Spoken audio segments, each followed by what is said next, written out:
ہاں جی بھیا کیا حال ہے. آج کی پوڈ کاسٹ میں بات کریں گے فیروز خان اور علیزہ سلطان کے کیس کے حوالے سے. 6 دسمبر 2022 کو دونوں فریقین اپنے وکلا کے ہمراہ سول مجسٹریٹ کے سامنے حاضر ہوئے اور پھر دونوں وکلا میں کراس اسٹیٹمنٹ شروع ہو گیا. سب سے پہلے علیزہ سلطان کے وکیل قائم شاہ نے جو ہے اپنا پوائنٹ ریز کیا. یہ دکھنے میں شکل سے تو کافی ینگ لگتے ہیں لیکن ان کو ہلکا نہ سمجھے, خود ایک بیرسٹر ہیں. انہوں نے کہا کہ فیروز خان کے وکلا کی طرف سے کبھی بھی کوئی رسپانس ہمیں نہیں آتا. یہ بچوں کے مسلینس ایکسپینسز کا 70,000 روپے کا چلان تھا جو ہم نے دیا, یہ خرچہ انہوں نے اب تک پے نہیں کیا. بچوں کی ہم نے پر بچہ 1 لاکھ روپے مینٹیننس مانگی ہوئی ہے. اس حوالے سے ان کی طرف سے کوئی بھی پراپرلی ڈاکومنٹڈ جو ہے وہ آنسر ہمارے پاس نہیں آیا ہے. اس کے بعد پھر فیروز خان کے وکلا فائق جاگر صاحب نے کہا کہ ایسا نہیں ہے کہ ہم رسپانس نہیں کرتے, ہم بالکل رسپانس کرتے ہیں, اور اپنی بات کو انہوں نے اس طرح سے ثابت کیا.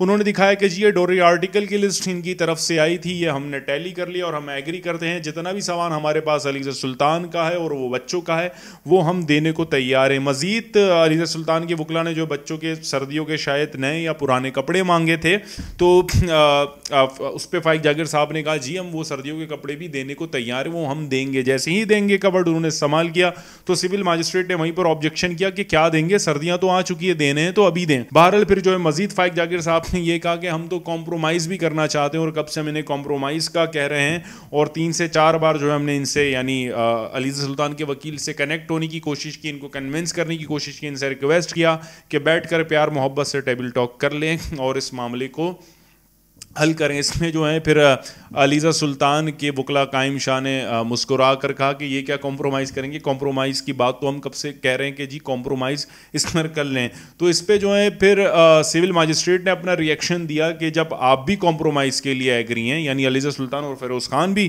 کمپرومائز کے لیے ایگری ہیں, تو دونوں نے اس بات پہ ایگری کیا جی کمپرومائز کے لیے ایگری. تو انہوں نے کہا پھر بیچ میں ایسی کون سی چیز ہے, ایسا کون سا پوائنٹ ہے جو آپ دونوں کو کمپرومائز ہونے سے روک رہا ہے, جو نہیں چاہ رہا کمپرومائز نہ ہو. تو پھر اس پہ عدالت نے ہے جو ہے وہ اگلی پیشی کی تاریخ دے دی ہے اور عدالت نے انسٹرکشن کی ہے, یہ فیصلہ سنایا ہے فیروز خان کو, علیزہ سلطان کو. اگلی پیشی میں یہ دونوں ان پرسن حاضر ہوں گے. ان پرسن مین یعنی ان کے وکلا سے کام نہیں چلے گا. اکثر یہ ہوتا ہے اگر کلائنٹ نہ ہو تو وکیل سنبھال لیتا ہے, نہیں, ان دونوں کو حاضر ہونا ہوگا جج کے سامنے, میوچلی ان لوگوں کو ڈسکس کرنا ہوگا کمپرومائز کے حوالے سے, تاکہ اور وہ اس کمپرومائز کو انہوں نے کامیاب بھی بنانا ہوگا. ادھر 2 چیزیں میں آپ لوگوں کو مینشن کرنا چاہوں گا کہ کمپرومائز نہیں ہوا تو کیا ہوگا اور یہ کمپرومائز کیسا ہے, کیونکہ جو آڈینس ہے, جو فیروز خان کے فینس ہیں, جو علیزہ سلطان کے حق میں ہیں, وہی سمجھ رہے شاید یہ 2 کمپرومائز ہوگا, دونوں کی صلح ہوگی, میاں بیوی کی طرح دوبارہ سے رہنا لگیں گے.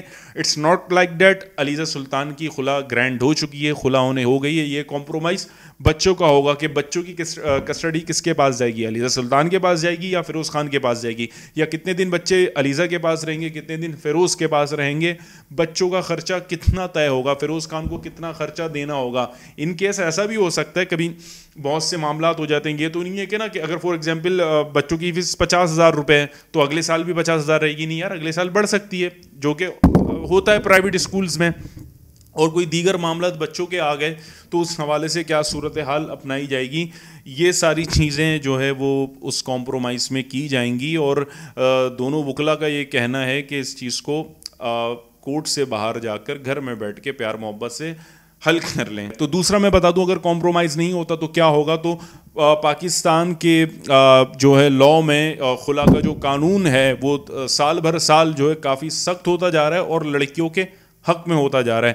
تو اگر ان دونوں کا مطلب انہوں نے میوچلی فیصلہ نہیں لیا تو پھر ادھر عدالت اپنا فیصلہ سنا دے گی, اور وہ لڑکے کے حق میں بھی ہو سکتا ہے, لڑکی کے حق میں بھی ہو سکتا ہے, لیکن زیادہ تر یہ فیصلہ 98% لڑکی کے ہی حق میں ہوتا ہے, چاہے غلط ہو یا صحیح ہو, یہی رول ہے, اور یہ کسی وجہ سے ہوا تھا. خیر اس ڈسکشن میں ابھی ہم نہیں جانا چاہتے کہ کیوں سپریم کورٹ نے یہ فیصلے دیے تھے. دوسری ایک چیز بتا دیں کہ سوشل میڈیا پہ کافی ریومرز چل رہی ہے کہ یار شاید فیروز خان صلح اس لیے کرنا چاہ رہے ہیں کیونکہ ان کے کیریئر پہ بات آ رہی ہے اور ان کو کام ملنا بند ہو جائے گا. ایسا نہیں ہے, وہ ایک ٹاپ ایکٹر ہے, چلے مان لیتے پاکستان سے کام ملنا بند ہو جائے گا, انڈیا میں جا کے کام کر سکتا ہے, ترکی میں جا کے کام کر سکتا ہے, اور بھی اس کے پاس کمانے کے 10 ذرائع. لیکن صلح کرنے کا مقصد فیروز کا بھی یہی ہے, علیزہ کا بھی یہی ہے. اگر صلح نہیں ہوتی تو جب تک بچے 18 یا 20 سال کے نہیں ہو جاتے, فیروز خان کو بھی اسی طرح کوڈ آنا ہوگا, ٹھیک ہے, اور ہر وقت اپنا وکیل ساتھ رکھنا ہوگا, وکیل کے بھی خرچے اٹھانے پڑیں گے. اب ان کا وکیل کوئی 40-50 ہزار میں نہیں ہوتا, فیروز کا وکیل ہی سپریم کورٹ کا وکیل ہے, فیس آپ سب کو پتہ ہے کتنی ہو سکتی ہے.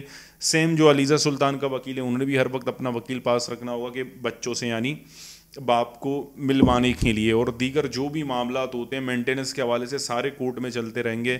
اس کے لیے پھر کافی ایک وقت بھی چاہیے اور پھر بندہ ذلیل اور خوار بھی ہوتا ہے. اس لیے دونوں چاہ رہے ہیں کہ معاملہ جو ہے وہ آؤٹ آف کورٹ جائے، صلح کی طرف جائے، پیار محبت سے معاملہ حل ہو. تو اگلی پیشی میں کیا فیصلہ ہوتا ہے، کیا صورتحال ہوتی ہے، کیا آمد و رفت ہوتی ہے، جو بھی وہ آپ لوگوں کے ساتھ شیئر کریں گے. تب تک اپنا خیال رکھیے گا جی. شکریہ.